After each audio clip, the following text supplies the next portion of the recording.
On Saturday, June 6, 2026, the tennis world completely stopped. Walking onto court, Philippe Chatrier was a massive underdog story. Just 2 weeks prior, she didn't even have a guaranteed spot in the main draw. Maja Chwalińska, ranked world number 114. She wasn't just attempting to win a tennis match.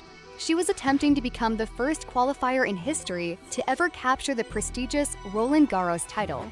Her story has drawn massive comparisons to Emma Raducanu's legendary and historic 2021 US Open run. But if you look closer at Maja's life, you realize her miracle in Paris wasn't just an overnight success story. It was a resurrection. 5 years ago, Maja didn't just want to quit tennis. She wanted to completely disappear from the spotlight. To understand how she got here, we have to go back to her childhood. Born in Poland, Maja grew up in a working-class mining family.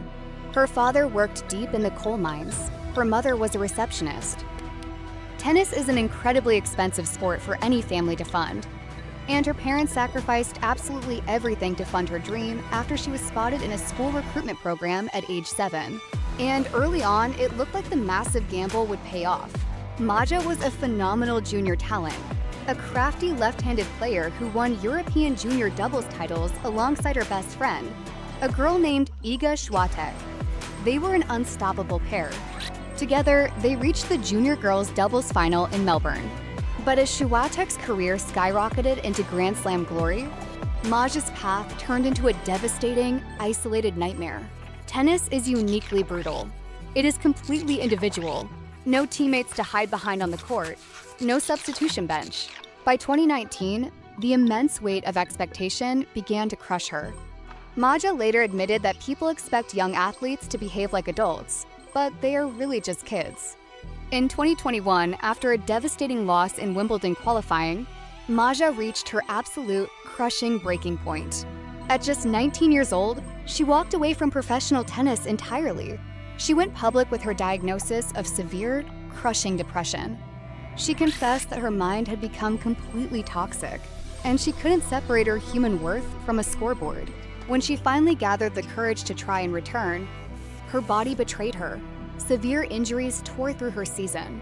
Her ranking plummeted out of sight, all the way to world number 523. Most players would have quietly retired, but not Maja. She spent months away from the court, rebuilding from scratch. She learned a vital lesson. Tennis is what she does, not who she is. When she stepped onto the clay courts of Paris in 2026, she played with complete and utter mental freedom. Before Roland Garros, she had never beaten a top 50 player. However, she took down Olympic champion Qinwen Zheng, Elise Mertens, and Maria Sakkari to ring alarm bells around Paris. She didn't leave Paris with the main trophy under her arm, but she left with something far more permanent: global respect. She entered Paris ranked 114 and left inside the top 50. She proved that rock bottom is not the final end of your story. It's just the foundation you build your legendary comeback on. Subscribe to Racketivity for more deep dive stories. Comment below.